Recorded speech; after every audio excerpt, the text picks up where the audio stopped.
នៅយប់ថ្ងៃទី21ខែតុលាឆ្នាំ1978មានបរិសុទ្ធវ័យ20ឆ្នាំម្នាក់ដែលជាអ្នកបើកបរយន្តហោះបានធ្វើដំណើរឆ្លងកាត់ផ្ទៃសមុទ្រដ៏ធំល្វឹងល្វើយនៅក្នុងប្រទេសអូស្ត្រាលីតែម្នាក់ឯងដោយគ្មានអ្នករួមដំណើរជាមួយ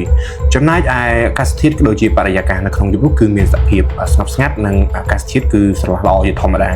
ប៉ុន្តែមិនបានប្រមាណនាទីក្រោយមកគាត់ក៏បានធ្វើការទាក់ទងមកកាន់អ្នកបញ្ជាផ្លូវអាកាសដោយរៀបរាប់ទាំងសម្លេងភ័យញ័ររន្ធត់គាត់បានរៀបរាប់ថាមានវត្ថុចម្លែកដែលមានពណ៌ក៏ដូចជាពន្លឺភ្លឺពណ៌បៃតងកំពុងតែឆ្វែលដេញតាមគាត់ហាក់ដូចជាកំពុងតែប្រឡែងលេងជាមួយនឹងយន្តហោះរបស់គាត់អញ្ចឹងហើយពាក្យចុងក្រោយគេដែលគាត់បាននិយាយទៅកាន់អ្នកគ្រប់គ្រងដែនអាកាសនៅពេលនោះគឺវាមិនមែនជាយន្តហោះនោះទេ Delta Sierra Julia, what type of aircraft is it?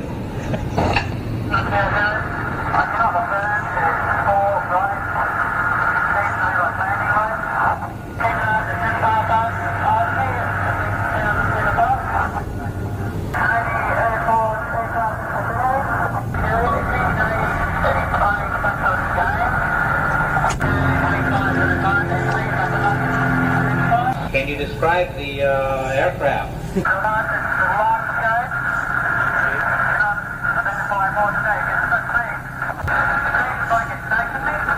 Is the aircraft still with you?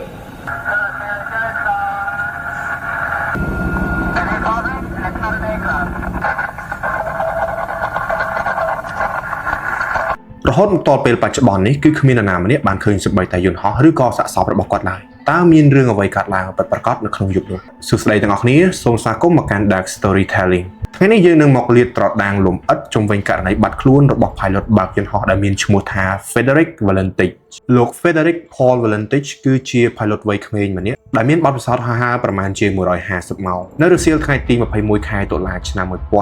1978នៅវេលាម៉ោង 5:23 នាទីល្ងាចគាត់បានដាក់ផែនការហោះហើរឬក៏ flight plan នៅក្នុងអាកាសយានដ្ឋាន Moorabbin នៃរដ្ឋ Victoria យន្តហោះដែលគាត់បើកបរគឺជាប្រភេទយន្តហោះម៉ាស៊ីនតូលធុនតូច model Cessna 182L ដែលមានលេខចុះបញ្ជី V8 DSG គោលដៅរបស់គាត់គឺធ្វើការហោះហើរទៅកាន់ Kings Island ដោយឆ្លងកាត់ច្រកសមុទ្រ Bass Strait ដែលជាតំបន់មួយដែលមានភាពល្បីល្បាញយ៉ាងខ្លាំងទាក់ទងទៅនឹងបម្រែបម្រួលអាកាសធាតុយ៉ាងឆាប់រហ័សហើយនៅទីនោះក៏ធ្លាប់មានប្រវត្តិបាត់ខ្លួនយន្តហោះបាត់នាវាជាច្រើនលើកមកហើយរហូតដល់គេប្រសិទ្ធនាមថាជា Bermuda Triangle នៃអូស្ត្រាលីទៀតផងនៅវេលាម៉ោង 6:19 នាទីល្ងាចយន្តហោះរបស់ Frederick បានចាក់ចេញពីប្រលានរហូតមកដល់ម៉ោង 7 យប់គាត់បានហោះហើរមកដល់ចំណុចមួយដែលគេឲ្យឈ្មោះថា Cape Otway អ្វីៗគ្រប់យ៉ាងមើលទៅហាក់ដូចជាធម្មតាទាំងអស់រហូតដល់ 6 នាទីក្រោយមក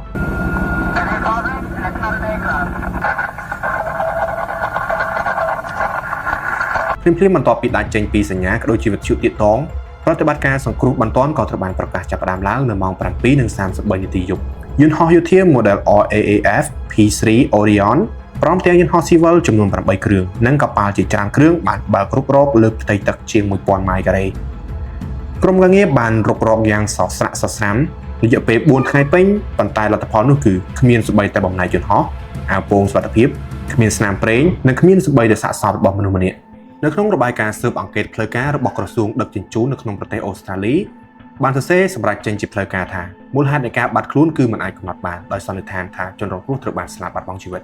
តើមានអ្វីកើតឡើងឲ្យពិតប្រាកដពីក្រោយសាច់រឿងមួយនេះនៅក្នុងករណីនេះគឺយើងមាន3ទ្រឹស្ដីធំៗដែលត្រូវបានគេលើកយកមកជជែកវែកញែកទី1គឺទាក់ទងទៅនឹង UFO អ្នកដែលជឿថាមាន UFO បានលើកចង្អុលបង្ហាញថានៅថ្ងៃដែល Frederick បាត់ខ្លួនមានប្រជាជនជាច្រើនដែលរស់នៅក្នុងតំបន់នោះបានរាយការណ៍ថាមានឃើញពន្លឺចម្លែកជាច្រើនហោះនៅលើអាកាសលើសពីនេះទៅទៀតរូបថតមួយសន្លឹកដែលថតដោយលោក Roy Manifold ដែលគាត់បានថតនៅក្នុងថ្ងៃកើតហេតុបានថតជាប់ជាមួយនឹងវត្ថុចម្លែកដែលហោះនៅក្នុងល្បឿនយ៉ាងលឿននៅលើអាកាសទី2គឺទាក់ទងទៅនឹងទ្រឹស្ដីបែបវិទ្យាសាស្ត្រអ្នកដែលមានជំនាញខាងអាកាសចរដូចជាលោក James Marca និងលោក Joe Nickel បានពន្យល់ថា Frederick គឺជា pilot ដែលនៅមិនទាន់មានភាពស្ទាត់ជំនាញទៅលើកិច្ចការងាររបស់គាត់ឡើយទេគឺជាអ្នកដែលបើកបរមិនទាន់ស្ទាត់ជំនាញអាចនឹងជួបអាការៈបង្វែងស្មារតីនៅពេលដែលហោះហើរនៅលើសមុទ្រនៅពេលយប់គាត់អាចនឹងបើកយន្តហោះផ្កាប់មុខដោយមិនដឹងខ្លួនហើយឃើញពន្លឺភ្លើងយន្តហោះខ្លួនឯងឆ្លោះនៅលើផ្ទៃទឹកឬក៏ឃើញពន្លឺភពសុក្រដែលគាត់ស្មានថាជា UFO ចំណែកសំឡេងកកិតចុងក្រោយដែលអ្នកបញ្ជាដែនអាកាសបានឮអាចជាសំឡេងម៉ាស៊ីនដែលខ្វះប្រេងដោយសារតែយន្តហោះគឺហោះក្នុងទម្រង់ផ្កាប់មុខ ចំណែកទី3គឺជាទ្រឹស្ដី